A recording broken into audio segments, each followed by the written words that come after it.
শান্তিপুরের যে হরি নদী সুরধনী তীরবর্তী অঞ্চলের অনেক মানুষই ক্ষতিগ্রস্ত হচ্ছেন। সুরধনীর পাশে যে অনেক বাড়ি আছে তারাও ক্ষতিগ্রস্ত হচ্ছেন। জল নদীর নাব্যতাহানের কারণে জল তাদের বাড়ি উঠে যাচ্ছে।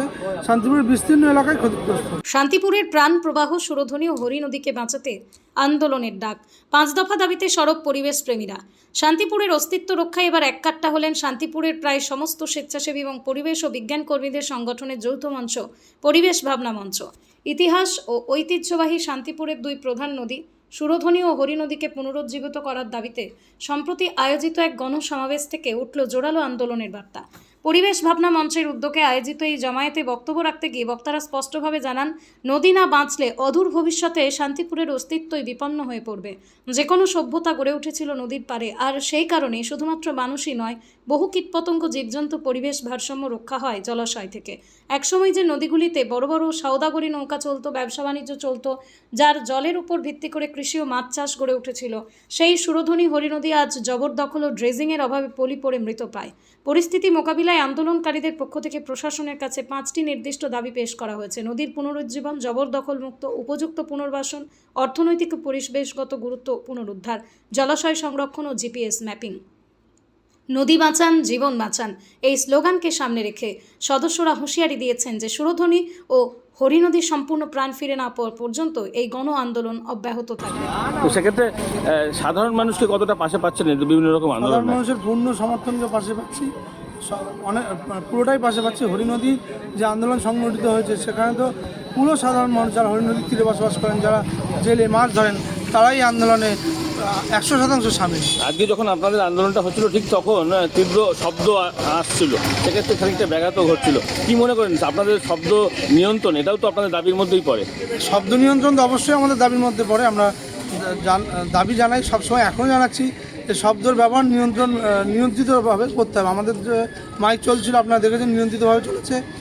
জানি না কেউ বা কারা আমাদের পথসভাটাকে ব্যাঘাত ঘটানোর জন্য ইচ্ছা করে জোরে শব্দ চালিয়েছেন কিনা, সেই বিষয়টি কি পুলিশ প্রশাসনের দৃষ্টি আকর্ষণ করবেন পরবর্তী? চাই তাদের শুভবুদ্ধির উদয় হোক, নিশ্চয়ই প্রশাসনের দৃষ্টি আকর্ষণ করবে। আপনার নাম পরিচয়? রঘুনাথ কর্মকার, যুগ্ম সম্পাদক, পরিবেশ ভাবনা মঞ্চ।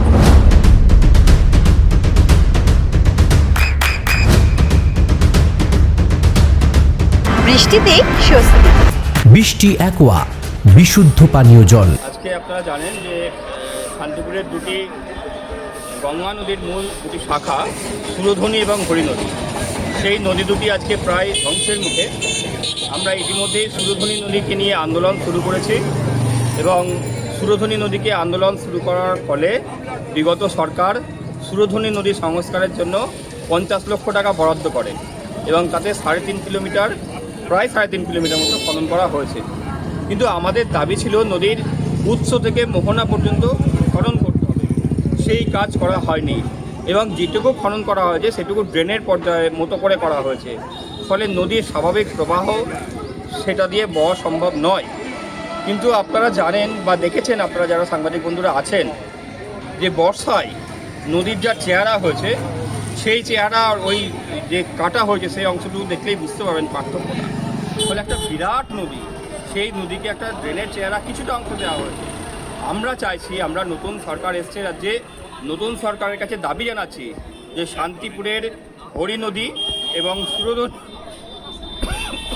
সুরধনী নদী এই দুটো নদীর উৎস থেকে মোহনা পর্যন্ত সংস্কার করতে হবে।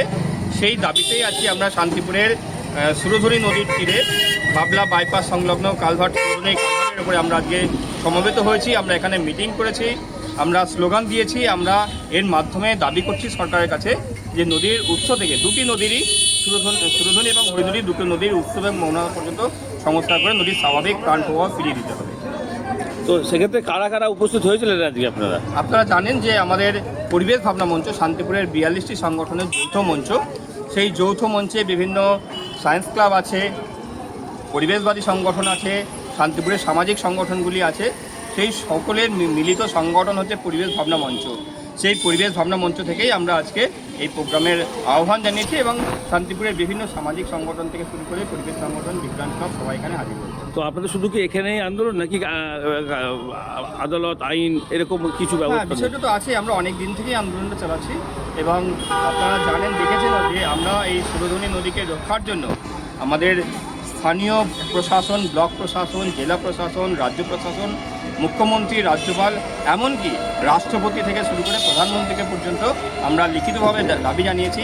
সুপ্রিম কোর্টের প্রধান বিচারপতির কাছেও আমরা দাবি জানিয়েছি, তার কাছেও আবেদন জানিয়েছি যাতে নদীটাকে সংস্কার করা হয়। তো আগামী দিনে কোন পথে এগোবে আপনাদের আন্দোলন? আমরা যতক্ষণ পর্যন্ত সুরধনী নদী এবং হরি নদীর সংস্কার না হচ্ছে ততক্ষণ পর্যন্ত আমরা আমাদের মতো করে আন্দোলন প্রতিবাদ চালিয়ে যাবো। আন্দোলনের পরবর্তীকালেও দেখা যায় যে তারা যে কাজ করার, অর্থাৎ নদী দখল করার, সেই কাজ অনায়াসে করে যাচ্ছে। এর পিছনে কোনো রাজনৈতিক মদত আছে বলে মনে করেন? কিন্তু আপনারা জানেন যে সবসময় শাসক দলের যারা এই অন্যায় কাজগুলো করে তারা সবসময় শাসক দলের বুদ্বুকেই থাকে। শাসক দলের মদত ছাড়া, সরকারের একটা অংশের মদত ছাড়া এই কাজ কখনো সম্ভব নয়। ফলে এইটাই হয়ে আসছে এতদিন থেকে। আমাদের দাবি হচ্ছে নদীর স্বাভাবিক প্রবাহ ফিরিয়ে দিতে হবে। আরেকটি বিষয় হচ্ছে, নদী আন্দোলন করতে গিয়ে বা পরিবেশ আন্দোলন করতে গিয়ে অনেকেই বিভিন্ন রকম মামলায় জর্জরিত হয়ে যাচ্ছে। তাদের পাশেও কি আপনারা থাকবেন? আমরা নিশ্চয়ই, আমাদের যারা বন্ধুরা আছেন, আইনজীবীরা আছেন, তারা আমরা কথা বলেছি। আপনারা জানেন আমাদের বিরুদ্ধে অনেকবার মামলা হয়েছে, কিন্তু সেই মামলাকে দিয়ে ভয় দেখিয়ে আমাদের আন্দোলন কিন্তু দমন করা যাবে। আমাদের বন্ধুরা আছেন রাজ্য স্তরে, আমাদের বিভিন্ন পরিবেশবাদী সংগঠন আছেন, তারাও আমাদের আন্দোলনের সঙ্গে আছেন। তো সেক্ষেত্রে তাদের সঙ্গে কথা হয়েছে? অবশ্যই অবশ্যই। রাজ্যে সবুজ মঞ্চ আছে, এরকম অনেক সংগঠন আছে, নদী বাঁচাও জীবন বাঁচাও আছে, এরকম বিভিন্ন সংগঠন আছে। তারাও অনেকেই আজকে আসার কথা ছিল, তারা আসতে পারেনি, কিন্তু তারা আমাদের আন্দোলনে সম্পূর্ণভাবে সমর্থন জানিয়েছেন এবং তারা আগামী দিনে আমাদের পাশে থাকবে বলে জানিয়েছেন। আপনার নাম, পরিচয়? সঞ্জিত কাষ্ট, যুগ্ম সম্পাদক, পরিবেশ। অনেকে, বেশিরভাগ মানুষই মানছেন সেটা, কিন্তু অনেকেই বলছেন যে নদী এখানে ছিল না, আর যদি থেকেই থাকে সরকার কেন তার বিক্রি ব্যবস্থা দিল? আপনারা কি পুনর্বাসনের জন্যও কিছু দাবি করছেন? নদীর অস্তিত্ব আমাদের ঐতিহাসিক গ্রন্থগুলোতে সমস্ত রয়েছে, সুতরাং এটা একটা ঐতিহাসিক নদী। এই নদী পথে শ্রী চৈতন্যদেব অদ্বৈতাচার্যের কাছে তার দীক্ষা নেওয়ার জন্য শান্তিপুরে এসেছিলেন বলে গ্রন্থে লেখা আছে। এবার এই যে নদী পথটা আমরা সমীক্ষা করেছি, কোথা থেকে কত পর্যন্ত সেটা দেখেছি। বিভিন্ন পুরনো যে পর্চা, অনেক প্রাচীন পর্চা ব্রিটিশ আমলের, তাতে এর উল্লেখ পাওয়া যাচ্ছে। সুতরাং এই নদীর অস্তিত্ব রয়েছে। সেই নদীপথটাকে সরকারিভাবে সমীক্ষা করে তার গতিপথ ফিরিয়ে দেওয়ার দাবি হচ্ছে আমাদের। আচ্ছা, সেক্ষেত্রে এই যে যারা এই বিক্রির ব্যবস্থা করেছে, অর্থাৎ হস্তান্তর তো হয়েছে এই জায়গায় বিক্রি, হস্তান্তর কোনো জায়গায় দেখা যাচ্ছে 200 বছর আগেই হস্তান্তর হয়েছে, আর কোনো জায়গায় 1400। সেই হস্তান্তরটাই বা হলো কেন? কারণ এটা তো প্রাকৃতিক জিনিস, বিক্রি হয় না। প্রাকৃতিকভাবে নদী মজে যায়, এটা তো স্বাভাবিক ব্যাপার। নদীর যে একটা অবক্ষয় আছে, আবহ বিকার আছে, এটা ভৌগোলিকভাবে সত্য। সেই জায়গা থেকে অনেক নদী অনেক জায়গায় প্রবাহ ছিল না, সেই জায়গাগুলোকে লোকজন দখল করে নিয়েছে এবং পরবর্তীকালে সরকারি উৎসাহে বা কোনো জায়গা থেকে তারা নদীর জায়গাটাকে কনভার্ট করে কোনো জায়গা দেখে, তাতে তো সরকারও রেভিনিউ পেয়েছে।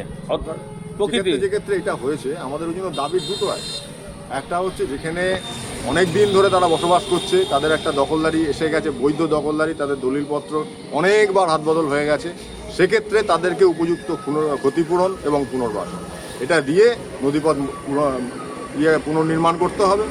আর যে ক্ষেত্রে দেখা যাচ্ছে সদ্য কেউ জবরদখল করে নিচ্ছেন একটা ভুয়ো দলিল বানিয়ে, এগুলো যদি প্রমাণিত হয় যে ভুয়ো, তাহলে সেটা অবৈধ হলো। সেই অবৈধ জায়গাগুলোকে আমরা কিছু এর প্রমাণও জানি কোথায় কোথায় অবৈধ আছে, তো সেই ব্যাপারে আমরা অভিযোগ করছি। এবং সরকার নিজেও দেখুন কোথায় অবৈধ, পুরোনো দলিলগুলো খুঁজে দেখুন, তাহলে বুঝতে পারবেন কোথায় বৈধ কোথায় অবৈধ। যে ক্ষেত্রে বৈধ আছে সেগুলোকে তো জবরদখল মুক্ত করতে সরকারি ব্যবস্থা নিতেই। এই হচ্ছে আমাদের। আপনার নাম, পরিচয়?